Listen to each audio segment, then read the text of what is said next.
न्यायालय के जज को बाईपास कर चौथे नंबर के जज को चीफ जस्टिस बनाया और वहां केस भी जीत लिया। और मान्यवर, ये तो इतिहास है, कौन झुठला सकता है? इनको कोई पढ़ाता नहीं है इतिहास, ये तो इतिहास है, सर्वोच्च अदालत और संसद के रिकॉर्ड में रखा हुआ इतिहास है। इसके खिलाफ लल्लन सिंह जैसे कितने लोग पूरा जीवन लड़े बिहार में, इमरजेंसी के खिलाफ जेल में गए, लाखों लोग गए।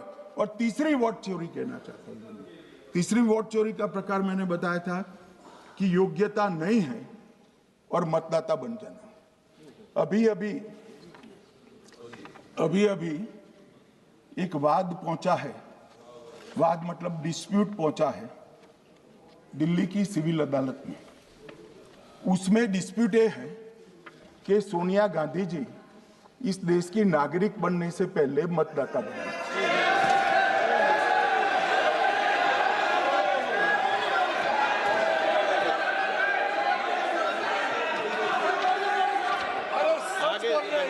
आगे सुनो, बोल क्या रहे, पूरी बात तो सुनो।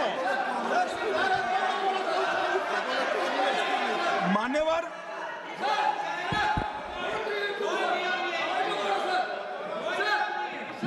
मैंने इतना ही कहा है कि अदालत में केस चल रहा है जो फैक्चुअल है। अब जवाब तो उनको अदालत में देना है, सोनिया जी ने यहां क्यों दे रहे हैं? अदालत में जवाब देना है।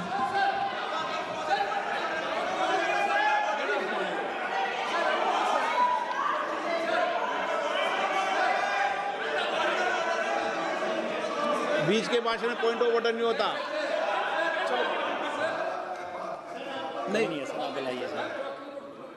मुझे याद है जो माननीय सदस्य नहीं है, ये 352 ये रहा, 352 टेबल पे रहता है, मुझे जवानी याद है 352।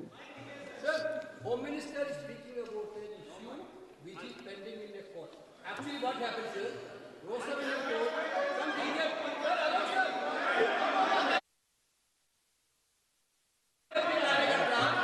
filed a case on Madam Sonia Gandhi's voting on that 80. Sir, that Ross Avenue court dismissed that case without, there is no substance in that case. After the same person given an appeal. Gandhi not even voted in that election. I am challenging Home Minister. Sonia Gandhi not even voted that election. Can you prove it? Can you prove it? Sir, misleading statement a Home Minister doing. Sir, you are. What is this, sir? एक minute please दादा, एक minute please. No, बैठिए। No मान्य, please देखिए मान्य सदस्य, 2 दिन से मैं चर्चा को सुन रहा हूं और 352 आपने भी पढ़ा है, मैंने भी पढ़ा है, ठीक है ना। कई बार इधर से भी उधर से भी इस विषय को कई बार बोला गया है। जब डिबेट चलती है उसके संदर्भ में कई विषयों को बोला जाता है, ठीक है ना। और इसीलिए सुनिए बात, माननीय गृह मंत्री जी ने, आपने आधी बात सुनकर हर 2-2 मिनट में उठने लगोगे, ऐसे चर्चा नहीं होती। आप उनकी पूरी बात को सुनिए, क्या संदर्भ था, उन्होंने कोई फैसला नहीं दिया है, उन्होंने एक जानकारी जो आई है वो जानकारी सदन के पटल पे रखी है। अब मुझे सुनिए तो, अब आपने एक मुद्दा खड़ा किया, मुझे जवाब तो देने दीजिए। मान्यवर, मैंने कुछ ऐसा नहीं कहा, मैंने सिर्फ इतना कहा है कि एक वाद दायर हुआ है दिल्ली की अदालत में। मैंने कोई कंक्लूजन नहीं कहा, मैंने कहा कंक्लूजन कहा, मैंने कोई कंक्लूजन नहीं कहा। कंक्लूजन तो जब उनका नोटिस का जवाब वो दे देगी तब अदालत देगी, तब फिर से बताऊंगा मैं। मगर अभी तो मैंने सिर्फ इतना कहा है कि वहां एक केस रजिस्टर्ड हुआ है जिसमें श्रीमती गांधी को नोटिस इश्यू किया है। इसमें इतने लाल पीले होने की जरूरत क्या है? मान्यवर, हम सबका साझा दायित्व है, हम भी विपक्ष में बैठे, हम चुनाव जितने जीते हैं इससे ज्यादा हारे हैं। हम लोगों का तो एक प्रकार से पौना जिंदगी ही विपक्ष में ही चला गया, चाहे राज्य हो या केंद्र हो। कई चुनाव हमारे, हमने चुनाव आयुक्त और चुनाव आयोग पर कभी आरोप नहीं लगाए। एक नया पैटर्न खड़ा हुआ, एक नया पैटर्न।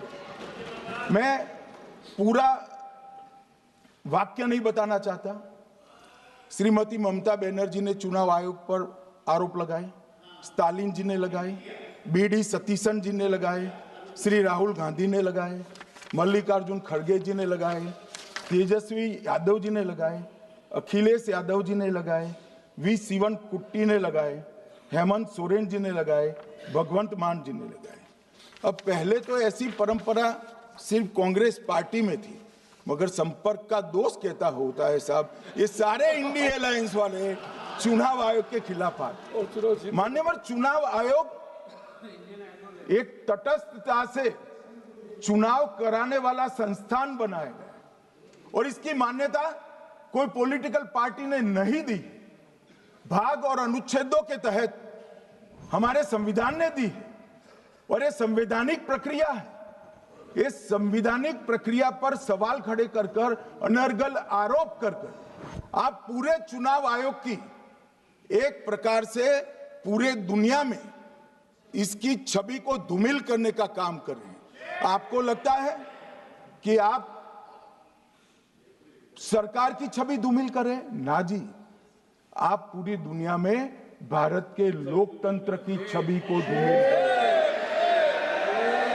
मान्यवर, सरकार का तो इतना ही सवाल है, मान्यवर सरकार का तो इतना ही सवाल है कि भारत के मतदाता क्या सोचेंगे, मगर मतदाता का सोचने का सवाल नहीं है। मतदाता को तो मालूम है कि हमने तो वोट दिया है इसलिए चुनकर आए हैं, तो उसके मन में कोई डाउट नहीं है।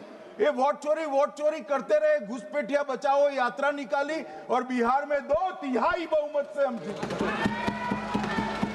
मान्यवर, ये जो नई परंपरा शुरू हुई कि देश के अंदर चुनाव न जीते तो चुनाव आयोग को बदनाम करो, चुनाव प्रक्रिया को बदनाम करो, मतदाता सूची को बदनाम करो, ये हमारे लोकतंत्र का भला नहीं करेगी। यही आयुक्त के तहत, यही सरकार के होते हुए आप कई चुनाव जीते। हम कुछ नहीं बोले, हम पार्टी में बैठकर इसकी मीमांसा की, मगर ये लोग चुनाव आयोग पर। प्लीज नो, आप बैठिए, आप ठीक है बैठिए। माननीय सदस्य प्लीज प्लीज। मान्यवर, मैं थोड़ी स्पष्टता के लिए आंकड़ा देना चाहता हूं। मई 14 में श्रीमान नरेंद्र मोदी इस देश के प्रधानमंत्री बने, तब से उनको आपत्ति है। तो एनडीए क्या क्या जीती? 3 लोकसभा चुनाव हम जीते, 41 राज्यों के विधानसभा चुनाव जीते, तो हम 44 विधानसभा टोटल चुनाव जीते हैं 2024 से 25 तक। मगर वो भी 30 चुनाव जीते हैं अलग अलग विधानसभा में, 30 जगह पे। अगर मतदाता सूची करेक्ट है तो क्यों शपथ लिया, क्यों चुनाव लड़ा? आप बताइए देश की जनता को। आप लोग यहाँ कैसे पहुंचे? श्री राहुल गांधी जहां से चुनकर आए थे, वो वायनाड की मतदाता सूची में भी मेरी पार्टी ने प्रेस कॉन्फ्रेंस कर इसी प्रकार की डिस्क्रिपेंसी को बताया है। इसका जवाब नहीं देते। हमने अमेठी का भी बताया है, इसका जवाब नहीं देते हैं। मान्यवर, ये चुनाव की मतदाता सूची में जो थोड़ी बहुत गलतियां हैं, उसको वो लोग मुद्दा बनाते हैं चुनाव हारने का। चुनाव हारने का कारण है नहीं, मैं अंत में बताऊंगा क्यों हारते हो चुनाव, मैं बताऊंगा मान्यवर अंत। परंतु फिर भी चलो मान ले कि मतदाता सूची ठीक नहीं है, तो गहन पुनर्निरीक्षण का मतलब ही ये है कि मतदाता सूची को सुधारने की प्रक्रिया। अब इसमें आपके बीएलए सहयोग नहीं करते हैं, आप उसका बहिष्कार का ऐलान करते हो, आपकी राज्य सरकारें जहां है वो मदद कम करती हैं, तो कैसे मतदाता सूची का शुद्धिकरण होगा? जो आपकी डिमांड है वो ही चुनाव आयोग कर रहा है। आपकी डिमांड है कि मतदाता सूची ठीक हो, वो चुनाव आयोग करा है। मगर हुआ क्या है माननीय मालूम है? इनको अब अगर प्रेस में कोई पत्रकार उनको पसंद ना आए ऐसा सवाल पूछते हैं तो तुम बीजेपी के एजेंट हो ऐसा कहते हैं। मान्यवर, सवाल जो भी हो उसको लेना चाहिए। मान्यवर, पत्रकार कभी बीजेपी का एजेंट नहीं होता है। मगर आप अगर ऐसा मानते हो कि लोकतंत्र में आपको पसंद आए ऐसे ही सवाल पत्रकार पूछे तो ये नहीं हो सकता। इमरजेंसी नहीं है भाई, इमरजेंसी नहीं है। मान्यवर, एक प्रेस में कोई सवाल पूछता है तो कहते हैं बीजेपी के एजेंट है। केस हारते हैं तो जज पर आरोप कर देते हैं, चुनाव हारते हैं तो ईवीएम पर आरोप करते हैं। ईवीएम की दलील अब गले नहीं उतरती तो वोट चोरी का मुद्दा लेकर आए। वोट चोरी का मुद्दा लेकर पूरा बिहार में यात्रा निकाली, फिर भी हार गए। अब हारने का कारण आपका नेतृत्व है, ये हारने का कारण ईवीएम और मतदाता सूची नहीं। और अगर ये मानते हैं मान्यवर, अगर ये मानते हैं कि इनको कोई पूछने वाला नहीं है, भगवान करे मैं गलत पड़ जाऊं, कांग्रेस के कार्यकर्ता इनका हिसाब मांगेंगे। एक दिन कांग्रेस के कार्यकर्ता इनका हिसाब मांगेंगे कि इतने चुनाव कैसे हार गए। मान्यवर, कोई जज आजादी के इतने साल में नहीं हुआ है मान्यवर कि कोई जज एक जजमेंट दे तो जज के खिलाफ इंपीचमेंट लेकर आते हैं। अपनी वोट बैंक को एड्रेस करने के लिए इंपीचमेंट लेकर आते हैं मान्यवर। और ये सारे ने तो साइन कर दिया, साथ ही साथ उद्धव जी ने भी साइन कर दिया। उद्धव जी, जजमेंट क्या है? एक पहाड़ी पर मान्यता है कि हाँ सबसे ऊपर दिया जलाया जाए। मान्यवर, एक वोट बैंक को संभालने के लिए एक हाईकोर्ट के जज के सामने इंपीचमेंट लेकर आए हैं। देश की जनता उनको मदद नहीं करे।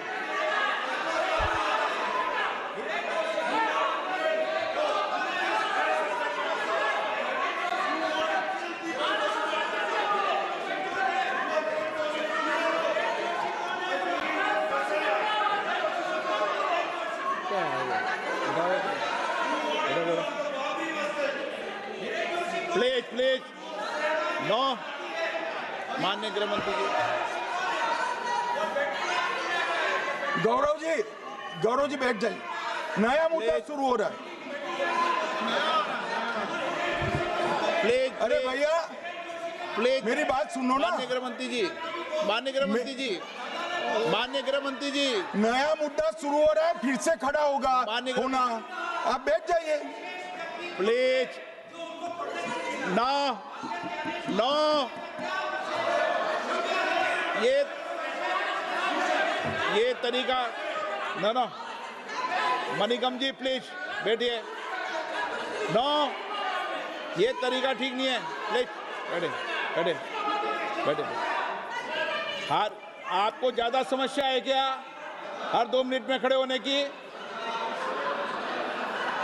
हर 2 मिनट में खड़े होने की समस्या है क्या आपको लोगों?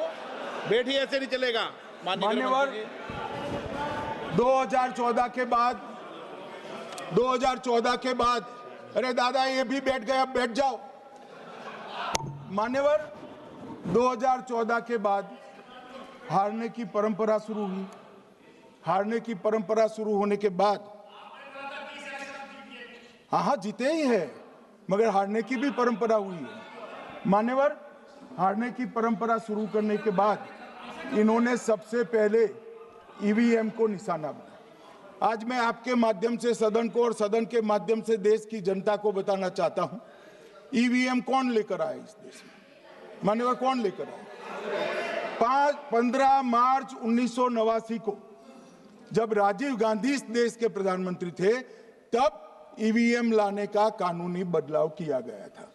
अब राजीव गांधी के ईवीएम के कानून का भी विरोध कर रहे हैं। मान्यवर, इसके बाद में अरे सुनो ना क्या प्रक्रिया हुई। इसके बाद में ईवीएम के खिलाफ किसी ने याचिका करी, इस देश की सर्वोच्च न्यायालय के 5 जजों ने बैठकर ईवीएम के कानूनी बदलाव को 2002 में उचित ठहराया। माननीय राजीव गांधी को भी नहीं मानते, सर्वोच्च अदालत को भी नहीं मानते हैं। फिर 98 में मध्य प्रदेश, राजस्थान और दिल्ली, इसमें सिर्फ 16 विधानसभाओं में इसका ट्रायल लिया गया। कितना केयरफुल है ये भी बताता हूं हुडा।